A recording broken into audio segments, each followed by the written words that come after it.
আমাৰ বক্সিংক এটা কেৰিয়াৰ হিচাপে গ্ৰহণ কৰিব পাৰে কাৰণ অসমে বহু কেইগৰাকী বক্সিং তাৰকাৰ জন্ম দিয়াৰ উদাহৰণ আছে আৰু সেই কাৰণে ডেকা বিশেষকৈ নতুন প্ৰজন্মৰ ল'ৰা ছোৱালীয়ে চিন্তা কৰাৰ প্ৰয়োজন নাই যে বক্সিং খেলিব প্ৰেক্টিছ কৰিলে আমাৰ কিবা এটা হ'বনে নহ'ব কাৰণ মই ইমানবিলাক নাম এই কাৰণে পঢ়ি দিলোঁ যে আমাৰ বাবে বক্সিং অচিনাকি নহয় বক্সিং আমাৰ বাবে এক চিনাকি নাম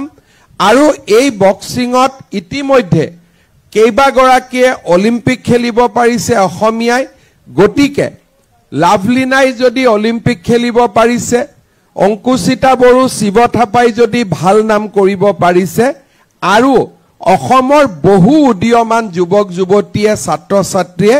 অনাগত দিনত নিশ্চয় ইয়াতকৈও ভাল সুনাম অৰ্জন কৰিব পাৰিব প্ৰত্যেক ৰাজ্যৰে একোটা খেলত নেচাৰেল এডভান্টেজ থাকে অসমত বক্সিঙৰ এটা নেচাৰেল এডভান্টেজ আছে কাৰণ ইয়াত এটা ইকোসিস্টেম আছে পুৰণা খেলুৱৈ আছে সংগঠক আছে অৰ্গেনাইজাৰ আছে গতিকে এই বক্সিঙৰ ইকোসিস্টেমটোক আমি যদি ব্যৱহাৰ কৰিব পাৰো আমি আৰু বহুত ভাল বক্সিং খেলুৱৈ আমি সৃষ্টি কৰিব পাৰিম মই লাভলিনাক ইনস্পায়াৰ কৰা নাছিলো কিন্তু কাকতলীয়ভাৱে আজিৰ বক্সিং একাডেমীখন মোৰ কৰ্মক্ষেত্ৰ জালুকবাৰী সমষ্টিতে ইয়াত স্থাপিত হৈছে তাৰ বাবেও মই লাভলিনাক বহু অন্তৰৰ হৃদয়তম কোণৰ পৰা ধন্যবাদ আৰু কৃতজ্ঞতা জনাইছো আমাৰ গ্ৰামাঞ্চলৰ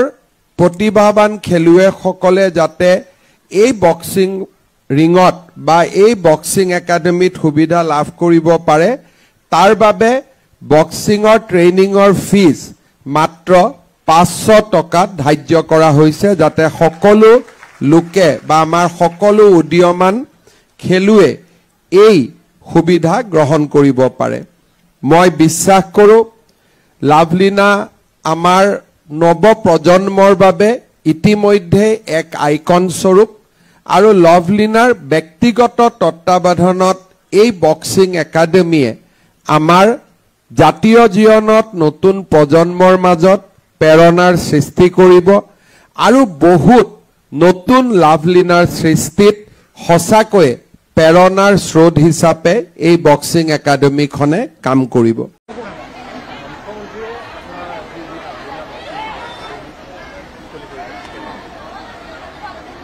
বহুতে বেছি ভাল লাগিছে কাৰণ মোৰ এটা সপোন আছিল যে একাডেমীখন ষ্টাৰ্ট কৰা অসমৰ ল'ৰা ছোৱালীৰ কাৰণে কিবা কৰা আৰু আজিৰ দিনটো বহুতে বেছি মোৰ কাৰণে স্পেচিয়েল হয় কাৰণ আমাৰ মাননীয় মুখ্যমন্ত্ৰী ডাঙৰীয়াই আজি ইনগ্ৰেশ্যন কৰিলে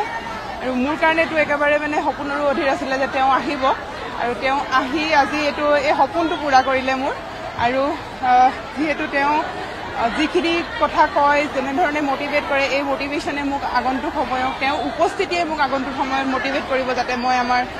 অসমৰ কাৰণে আমাৰ অসমৰ ল'ৰা ছোৱালীৰ কাৰণে যাতে আৰু ভাল কৰিব পাৰোঁ তেওঁলোকক যাতে এটা প্লেটফৰ্ম দিব পাৰোঁ তেওঁলোকক এটা ৰাস্তা দেখাব পাৰোঁ যিটো অনাগত সময়ত যাতে ইণ্টাৰনেশ্যনেল লেভেলত হওক অলিম্পিকলৈকে যাতে মই এই ৰাস্তাটো দেখাব পাৰোঁ ল'ৰা ছোৱালীবোৰক তাৰে মোৰ পৰিকল্পনা আৰু যিহেতু আজি অনুষ্ঠানত আমাৰ মুখ্যমন্ত্ৰী ডাঙৰীয়াই আমাৰ একাডেমীৰ কাৰণে 2 কোটি পইচাৰ কথাও কৈছে যে তেওঁ সাহায্য দিব যিটোৰ কাৰণে হোষ্টেলৰ এটা প্ৰভিজন কৰা হ'ব তো সেইটো মোৰ কাৰণে এটা বহুত এটা ছাৰপ্ৰাইজ হয় মই এইটোক লৈ কাৰণ ইয়াৰ পৰা বহুতো ল'ৰা ছোৱালী যিহেতু অসমৰ বিভিন্ন জেগাৰ পৰা কল আহি আছে সুধি আছে যে ইয়াত থকাৰ ব্যৱস্থা হ'বনে নহয় কিন্তু জেগাটো সৰু হোৱাৰ বাবে থকাৰ ব্যৱস্থা হোৱা নাছিলে এতিয়া যদি ছাৰে যি কৈছে সাহায্যৰ ফলত চাগে আমি